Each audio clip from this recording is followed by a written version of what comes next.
Hey guys, welcome back to the Thriving in Love podcast, the podcast that challenges the status quo so couples can thrive as their most authentic selves.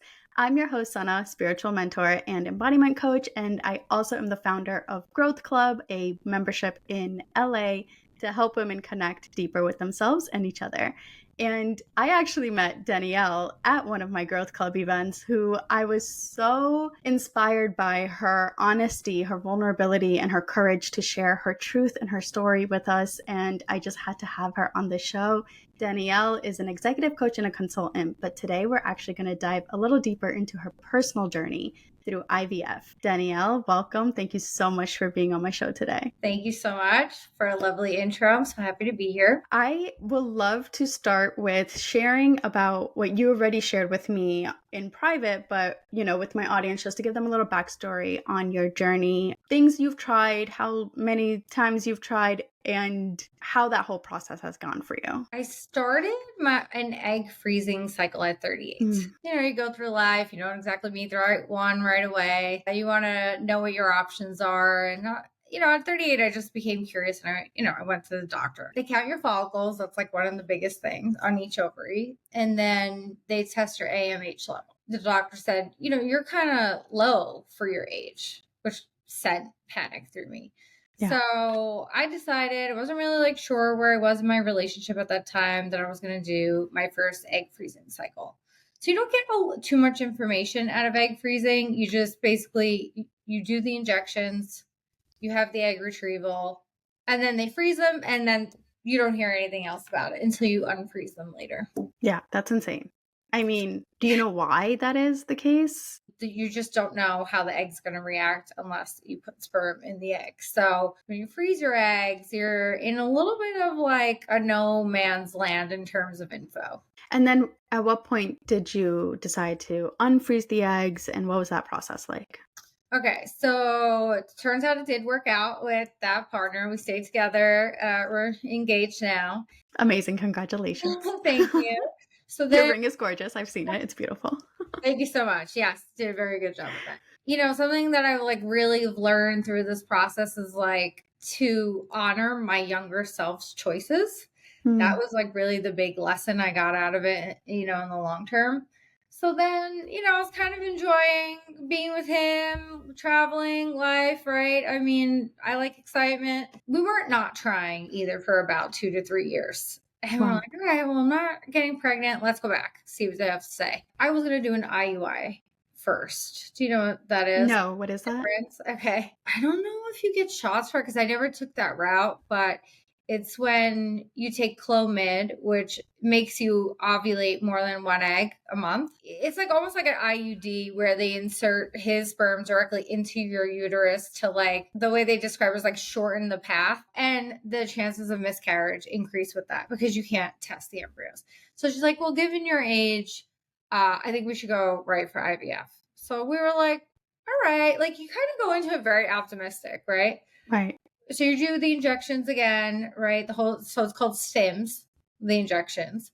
Okay. And that differs based on doctor protocols you've tried, if they have worked, if they haven't worked. So you could be doing anywhere from 2 shots to 4 shots a day. Oh my God. That. Yeah. And you become that is the least intimidating part at some point. You're just that's no problem. So I hate shots. I would hate that. You kind of have no choice. You just have to dive in. Of course. I had a neighbor who was a nurse, and I asked her to come over and give me my first shot. Yeah, and then I was on my own after that. So, okay. So you do, I think at that point I was only doing 2 shots. Sometimes you 3 to stop you from ovulating if they think you're going to ovulate. So I only got 5 eggs when I froze my eggs. The statistics show that you need 20 eggs for 1 live birth. Oh, no. And I think that's what a lot of women don't know. Do you mind if I ask how much it cost also? Yeah, that's fine. The egg freezing cycle only 18 grand. Oh my God. And it still was just 5 eggs. It's not a guarantee. That's insane. So you have the 5 eggs, you needed 20.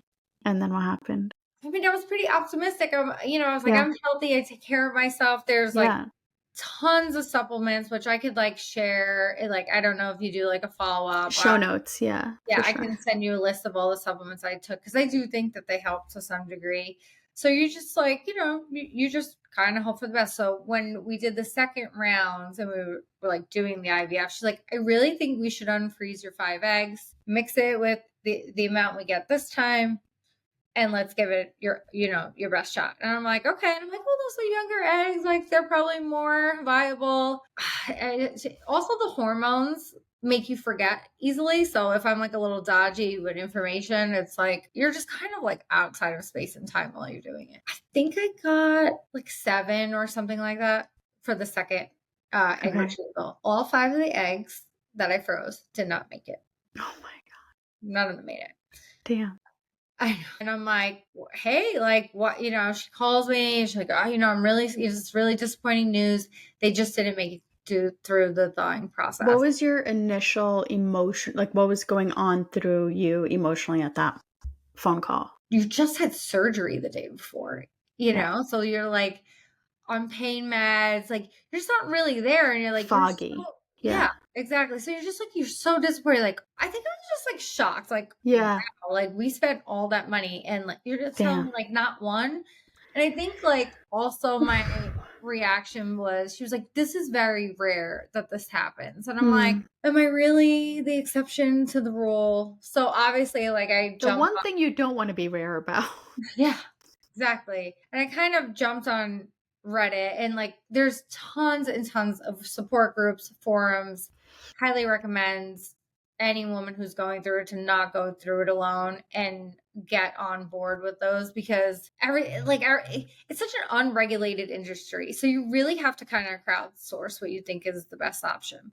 Yeah. Come to find out, most eggs do not make it through the freezing process. Damn. And it's really not advertised that way. One egg is a singular cell. See what I mean? You like learn so much along the way.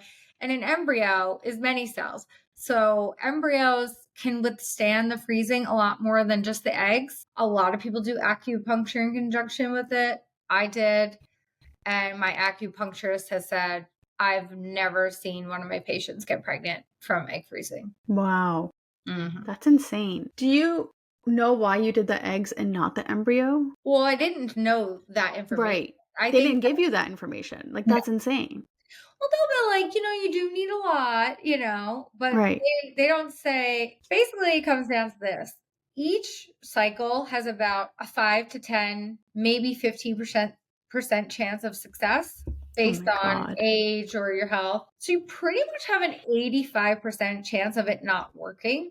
And no one's going to tell you that. Like, they're like, otherwise nobody would do it. Right. Like, it's a lot of money for very low chances. Like, people would just, I don't know. That's crazy. So would you have done it actually if you knew those chances? Definitely not the egg freezing. Yeah. No. Like, I'm sure if someone, like a doctor's listening to this, I get my age when I froze my eggs. I was 38. Now, let's say you're 28 and you want to freeze your eggs. You're probably going to get more per cycle. If it is something you're going to do, like, I highly recommend doing it at like 25, but who has the money to do it at 25? Yeah. And also, who has the thought process to do it at 25 when they're like, oh, life is long. I'm only 25. I know when I was 25. I mean, I'm 35 and 34, turning 35. And I'm still like, I don't know. Which is why I wanted you on the podcast. Because like when I remember when I was telling you, oh, like I choose to be child free. And you were like, well, you better be fucking sure. Because you're at an age where like it really matters and you have to think about it like fully and completely, because the age of eggs does matter. Yeah, that's insane. So you went through how many rounds in total of IVF? Well, if you include the egg freezing round, some people consider that IVF, some people don't. It's really kind of not. So before total. 4. Wow. All unsuccessful. I'm so sorry. That's a lot. How does that impact your relationship with your body? Oh God, that really struggled the most, I think, because it's not doing what you want it to do. I wouldn't say I felt like a failure. Like, you asked me how I felt when I found out the eggs didn't make it. I would say anger.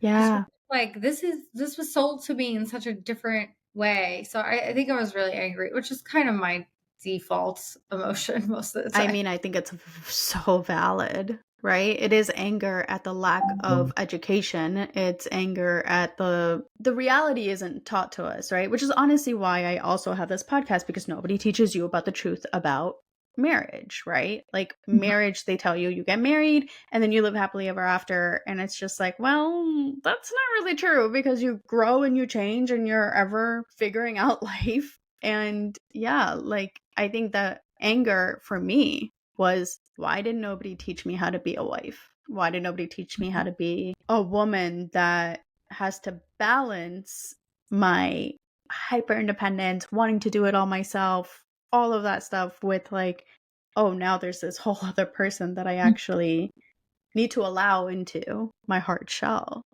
That was my journey, which is full of anger. So your anger is like extremely valid for something that you're taught as a woman. Every woman gets pregnant. It's so easy. You could get pregnant at 45. You could get pregnant, and especially in this day and age, it's like so many people, so many stories are coming out, and it's making me have false hope and, you know, not making me think about all my options as seriously as I should. So yeah, I think it's extremely valid. I appreciate that validation. Thank you.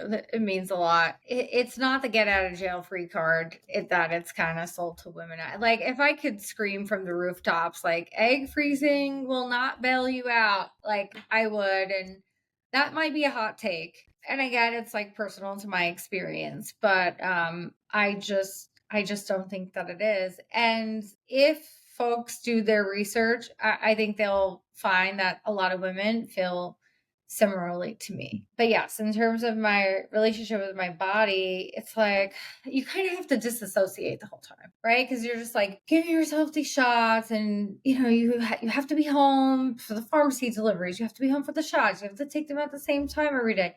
You're at the doctor's 2 times a day. A lot of times they make you go for very painful tests, like making like the saline ultrasound to make sure your uterus is okay. It's very painful, you know? Yeah. So then they'll be like, oh, well, we should do this test. And then you're just like, oh God, like another painful thing. And then you gain a lot of weight. You gain a lot of weight. Oh, And wow. you're really bloated, and you can't work out while you do it. You can't have sex while you do it. Oh my gosh. I did not know Mhm. that. Wow. Yes. So in terms of relationships, definitely takes its toll. And then, you know, you're going through this experience that like they can just never understand. Like, and he was really great. He was I mixing agree. Yeah. plants hmm and stuff, but They don't know. It's not a lived experience that they go through. They can't understand something that they haven't gone through themselves. And like, yes, they can support us fully and completely and emotionally and mentally and physically and all of the things.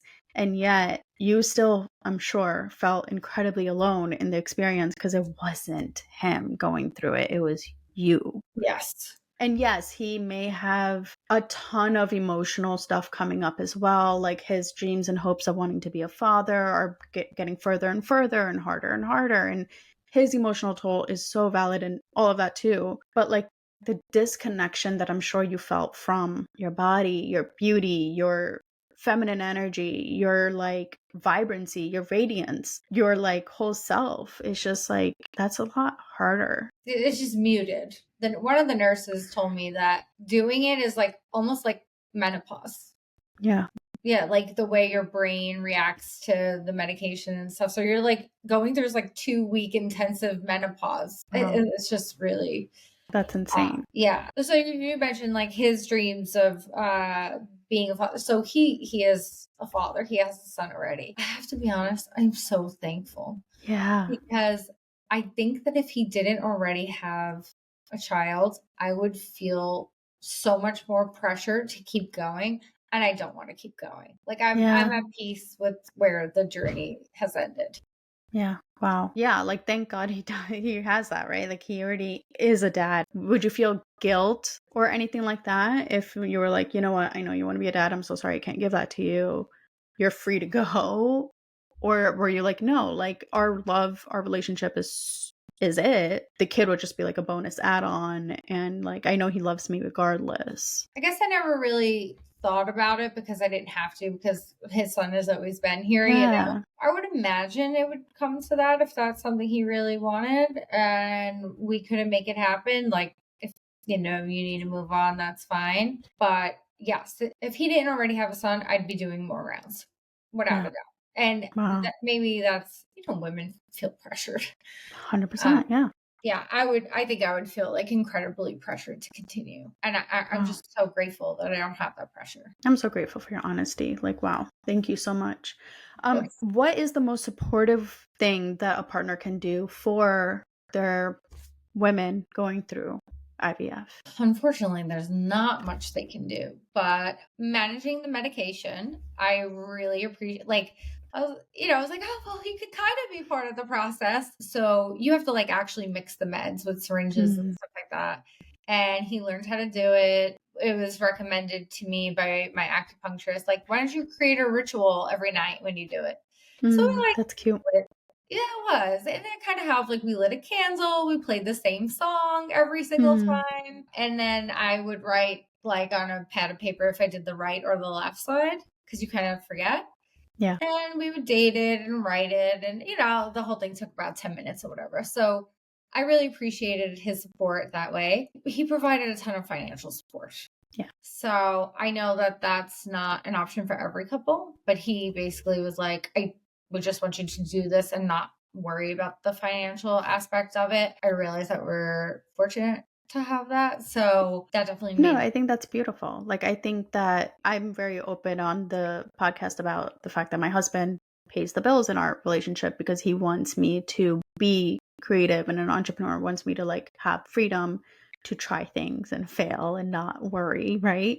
So Mhm. like, yeah, of course there's a lot of privilege that does come with that. And it's also, I feel like, a motivator in a way for men as well, who have the desire to provide financially for women, to want to like, it gives my husband a reason to like want to work harder, want to Mhm. aim for promotions, want to aim for more pay, and keeps it more exciting, like his career too.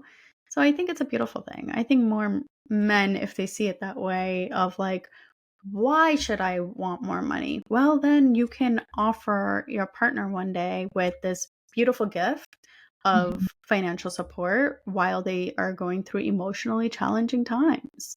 I agree. Yeah. We're on the same page there for sure. Yeah. I love that. What are some health and wellness things that you had to do or adjust or change? I know you mentioned you couldn't work out. So, like, are there any other ways that you shifted your health and wellness Um, journey at all while going through IVF, or wanting to like have the most optimal results? I would say that the not working out was the hardest part for me, because that's Yeah. like, I love it. And it's just such a stress reliever. So you don't have that. You can't even like do yoga. Like, Wow. yes. And that's because your ovaries, like, usually they only grow one egg a month, maybe two if they would be twins.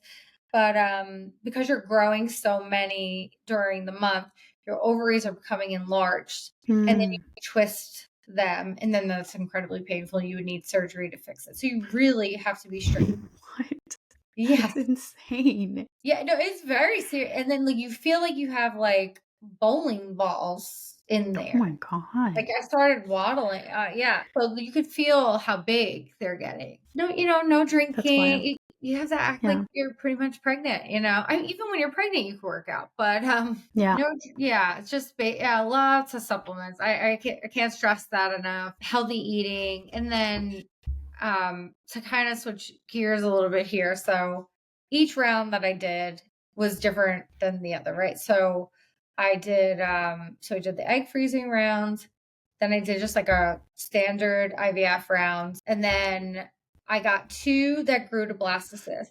Blastocyst is like the holy grail of IVF. Wow.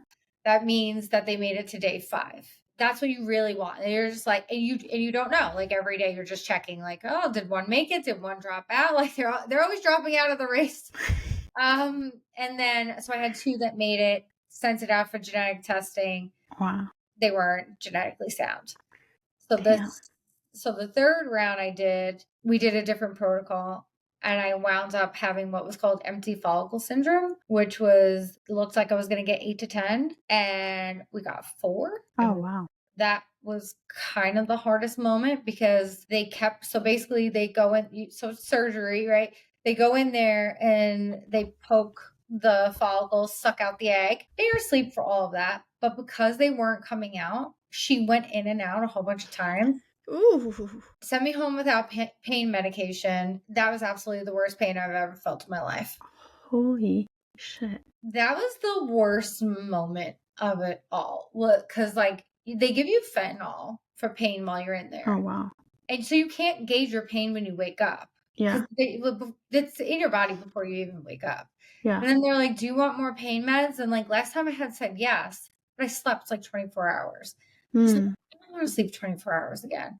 So I said, oh, half. When I tell you, like, I couldn't even get into a comfortable position, I was in excruciating. I would say like a 9 out of 10. It was so painful. That's insane. So then I call them and I'm like, hey, you guys told me this is going to feel like a light period. I feel like I'm giving birth. Like that. And they're like, we'll call you right back. They're like, well, the doctor did say you had a rough retrieval. She'll prescribe you pain meds. And then this is where I get really upset because when I did my egg freezing with the same doctor a couple of years prior, when I was 38, they sent you home on pain meds. They stopped doing that. And then I found out why. Because they were bought out by a private equity firm. Oh my God. That is so fucked up. You wind up just like really getting into the ins and outs of the whole industry. So when they were private, they were sending you home with pain meds. When they were bought out, it stopped. When you talk about women's health, they must have got sued. Like, I'm like, that's what I'm thinking. Something obviously happened, right? Yeah. But it was pretty traumatic because when I took 1,000 milligrams of Tylenol to help with the pain, it did nothing. Wow. So I had to wait 4 hours to even take the pain meds. And I had to get up and go to the pharmacy. Oh my God. To show IZ to even get it. That's insane. So I changed doctors after that. I was like, this is, and then we thought we were going to get 8 to 10. We only got 4 eggs. One made it to blastocyst. It was no good. That was kind of when I had my breakdown about it all. I was getting to what you asked me about, like wellness. When I did the 4th round, instead of sending the embryos out for genetic testing, we did what was called a fresh transfer. We're like, okay, let's try something different. And that basically means you go through the whole same process. And then they take the best looking embryos on day 3. So you don't even know if they made it to blastocyst or not. And they just put them in. Which I have to say was like, honestly, a very cool experience. Like, wow, science, you know? One good thing. I'm laying there with like my legs wide, you know, amongst ladies here, right? Legs wide open, the embryologist is there, the nurse is there, the doctor. Oh my God. Looked at me and he was like, if this involved my dick, we would have never got this far. I love it. So for 2 weeks, you have to wait to see if you're pregnant. Wow. And it's a long time. And they tell you not to eat cold things during that period of time. What do you mean? Like cold, like what can you have cold water? They're like, don't eat salad. So I actually had my acupuncturist come do, a treatment before the transfer. Then she went out. Then she did a treatment after the transfer. And they're very used to that. And she was the one who, she was like, you don't want to eat salad. You don't want smoothies, juice. Yeah, like they really recommend that you eat like warm foods to create this warm environment. And I tested at home and I knew it didn't work. They just didn't stick. And then, that was just kind of the end. What about the questions? So say like if people are looking and they're interviewing a doctor or specialist, what are some questions they should be asking? Without a doubt, what your success rate is for your age group. That's a good one. And they kind of like shift in their seat. I interviewed about 6 doctors. Obviously I was over 40. That's a much tougher age to get women pregnant. So I said, what is your success rate for women in my age? Legally, they have to report it. So you can go look up each clinic's success rates online. That was another way we chose which clinic. That's actually really cool. What are the typical costs for, like, I know we mentioned the egg freezing was $18,000. What is like a standard IVF process like? Depending on the medications, because that's that fluctuates and costs a lot, 20 to 25. Wow. We went to like the best of the best because we're like, Right. oh, they're the best. They're going to get it done. And then we went to like a smaller, newer clinic and they charged about like 18 to 20. So, Okay. Like average 20 sounds like mhm, about, give or take. mhm. And then does insurance cover anything at all? They are more inclined to cover IUIs. So that Okay. is an option for some women, but from what I understand, the success rate is not really that high. They covered some of the testing, right? Like the saline ultrasound. There were like some of the blood work. Oh, and you have to give blood every 2 days too. Not only are Wait. What? yes, so you're doing anywhere from 2 to 4 shots a day. At least this was my experience. You have to go to the doctors every 2 days because they have to measure how they're growing. Because they have you also don't have like a scheduled surgery date. Like it all depends on how they grow. They'll be like, okay, tomorrow. And you got to be Oh like, my all God. right. So then he has to take off of work. He has to come pick you up. He has to be there to Yeah. give the sperm. You're at the mercy of everybody's schedule. You don't have any autonomy over your time. Damn. And you have to give blood every 2 days to check your estrogen levels. How are you balancing your career through this whole experience? I didn't take on any new clients Okay. during Yeah. that time. I didn't feel it would be fair to, from being honest. Yeah. Yeah, and with like all the scheduling and the doctors move you because like if they have a patient who needs to have an egg retrieval tomorrow, well then you have to move. Like I just didn't want to be moving people around, new clients and stuff like that. So Yeah. I just Do you feel like it affected you like financially too because of that? Like this is like a financially, emotionally, mentally, physically draining experience, like all around. Like it's not as like you were saying, oh, you're just like do IVF. I have friends who have just done IVF and it worked and had beautiful babies. And I was like, oh, IVF, no big deal. But like nobody talks about it when it doesn't go as smoothly as you expect it to. And not just, oh yeah, this sucks. Like what was your support system like during this time? Like do you have people that you had in your inner circle that like were able to support you more?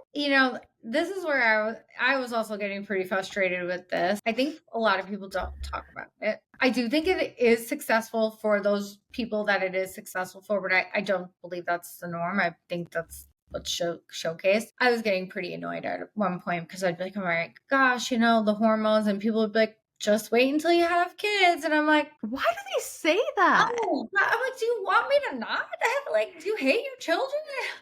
I literally have friends who who talk about it also, that every single time they're like on a plane with the kid, it's like, oh, you're lucky now, wait until they're 5, or like it's just like this never ending thing, like at all stages. Like when they're an infant, you're like, oh, wait till they're a toddler. When they're a toddler, wait till they're a teenager. When they're a teenager, wait till they have their own kids, or whatever. It just like never stops. Like, why do you think? I feel like it's like a boomer generation thing that they just like hated having kids. But then they also are the same people that will shame you to the end of the world if you choose not to have kids. It's so true. It's such a valid point. And those comments, like on round 4, you're like, and you're just like, look, your hope just starts to diminish. And you're just like, why would you say that to me right now? Like, what I'm going through. Like, I don't think people think before they talk. I know. I think people don't know how to handle emotionally heavy situations. So they say all the wrong things. 100%. I have to say my mom was, I don't know if I say supportive, but like a mom about it. She's like, did you hear anything today? Did you hear anything today? How are the eggs doing? And I'm like, do you want to just call the doctor? It's like, but just give her the access to the doctor directly. Yeah. He was like on me, just always wanting the updates. So I guess it was nice that she was checking it. It was sweet. Yeah. No, that is really nice. I do feel like before you get to your next question, for people who are listening, I think it's important to say that I have no known issues, and neither does he. Wow. Yeah, I forgot to ask you that. Because they might be like, "But do you have a problem?" So no, it's just unexplained. And you, I'm sure, got tested. I'm sure both of you got like full tests and everything, and there was nothing. No. How do you feel about you? Like you mentioned that he has a kid already, he is a dad already, but what about for you? Like, have you process the idea of not being a mom? Yes, I'm going to answer this twofold. One, being in the forums, there's a lot of IVF support groups on Facebook and stuff like that. Again, can't recommend them enough. I mean, you have women in there round 9, round 10. Wow. And Oof. you're just, and I think at like a certain point, and I would interact with them and ask my questions and things like that. And I would read through it towards the end. And I was like, I don't want it this bad. You know, I don't want to have to go. Like, I'm kind of like, I think I gave it my best shot and I'm okay where I am. You're and at peace with it.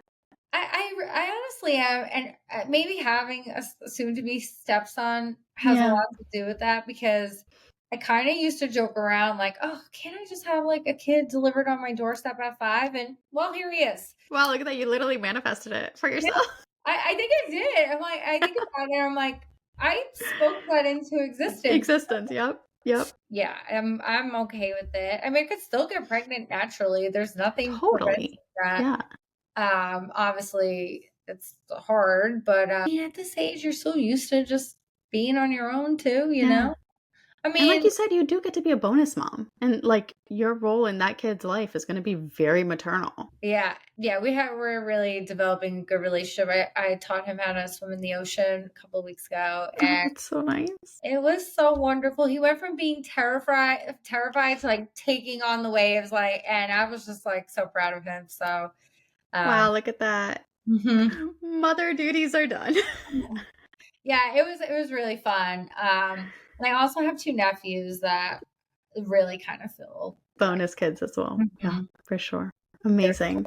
They're spoiled for sure. What advice would you have for people that are going through IVF or are thinking about it, really early stages of just considering IVF, or maybe they have had one failed attempt? Well, it kind of depends on the age, because it makes a big difference. Can you break it down of like what advice would you give people in their 20s versus 30s versus 40s? Yeah. So if you're in your 20s, I would recommend you freeze your eggs, because I do believe that if you're that young, you'll get more, and it might actually be worth it in the end. I think you could get to 20 eggs in your 20s.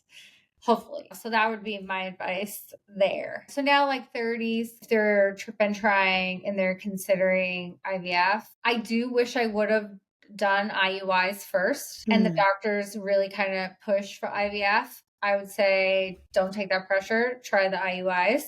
Okay. I really just wish that I did that. And I think 40s, let me tell you, everyone's going to call you old. Every doctor I sat That's insane and sad. Yeah. Infertility years, it's old, or that's what they kept telling me. Yeah. And you know, that's where having like a male partner in there, you know, usually like I obviously manage my own health, but having like a male objective opinion was actually really important, because they couldn't pull at his heartstrings like they pulled at mine, right? They're like, well, you know, you are 41 and have you considered an egg donor? And I'm like, see, I know there's women who would consider that, and that's fine if that's your choice. I'm just, in my mind, if I'm getting an egg donor, I don't know. People have split opinions about it. I'm like, I'd rather adopt. If it's not mine, I don't want to push it out. But that's so true. You know, I thought about it that way. That's my take, right? Like, if I could save myself from going through birth, like, you know, women die during childhood, serious, but you know, he didn't feel that way, so we just decided not to. Are there any other options you guys would consider, surrogacy, adoption, or anything else? I think he was willing to do an egg donor. I think that's kind of a male thing, right? It's like still them spreading their seed. If you want to cut them out, if that's offensive, you can. But I was just like, absolutely, I held really firm on that boundary. So no, we kind of looked at the statistics of it all. And I really love that he's very just objective, you know, and he said, so what are we going to do? Spend 20 grand for a 85% chance of it not working? We were just like, we're done. Yeah, I guess, you know, and that was it. There are other options. People can use egg donors and sperm donors and all kinds of stuff. Yeah. And womb donors, I guess, is surrogacy. Right? Yeah. You know, surrogacy is an interesting one, because in the US it's very accepted. but it's actually very frowned upon in other countries. Like where? Most of the world, honestly. It really exploits like disadvantaged folks. It's women who are just in financial hardship and things like that. It's considered to be a bit more unorthodox, I think, in other countries. So that's something I would recommend people looking into. Also, like, who cares about what people think? It's about your values and your own beliefs, and right? Well, I guess I say that because I thought it was normal until I educated myself on it, and I'm like, that's actually not okay what we're doing. But if all parties are, I'm just curious. I fully support what your belief systems are. Just out of curiosity, of like, what if like all parties are consenting to it? You're not choosing somebody from a third world country who needs some money financially, things like that. You're just choosing maybe like a friend who's like really wants to help and will love to do this for you, or things like that. Like, is there anything wrong ethically or anything around that? No, I mean, I think that's a totally different ballgame. 100%. Got it. Okay, yeah, cool. That's like, that's a completely different situation. And yeah, I mean, my sister offered to donate her eggs. And doctors were like, that's amazing. You should pick her up on it. But we just decided not to. And another controversial point between us and other countries is that in the US, they will allow you to choose the sex. Like, let's say you have 3 good embryos. If you're fortunate enough to get there, you can pick. And in other countries, they will not allow you to do that because it's kind of like playing God. Interesting. But do you have to like honor other people's beliefs as your own? Do you know what I mean? Like, everyone's entitled to their own belief systems and this and that. Like, do we allow what is for some other belief systems to influence our belief systems? No, it just was stuff I learned along the way, Yeah. It's fascinating. Yeah. I mean, I think what most people generally do is pick the healthiest embryo. Yeah. But I was pretty set on a girl, so that probably would have influenced my decision making. Yeah, playing God. I love it. What happens to the unused embryos or eggs if you don't use them? They're discarded. And then, like, legally speaking, is there like something that happens, like you have to fill out when you're freezing them, or like? Oh yeah. Yeah, there's heavy duty paperwork. Like, clinics aren't allowed to like sell it one day after like years and years of you not using them, or if you die or something like that. Oh, no, if you don't pay so let's say you have some frozen eggs or embryos, there's tons of paperwork you fill out, like in the event of you and your partner's death, like what would you want to happen? And usually I pick like donate to science. But yeah, you can choose discard. People have massive legal battles over embryos. One of the best nurses I ever had, I was like, wow, this paperwork is like really intense. She's like, listen to me. These people love each other now, but sometimes they act like they never even knew each other. Wow. That's like so many divorce stories as well. So sad. I was like, really? She's like, oh, you have no idea. She's like, protect yourself. So damn. Yeah, you have to fill it out in front of them. Sometimes you have to get it notarized. Some serious business. It is. Well, Danielle, thank you so much for this wonderful conversation. I feel like I've learned a ton, and I hope my audience has as well. If they wanted to connect with you further, or if they wanted to work with you as an executive coach or anything like that, how can they find you? I'd say the best place through my website. I'll link it below.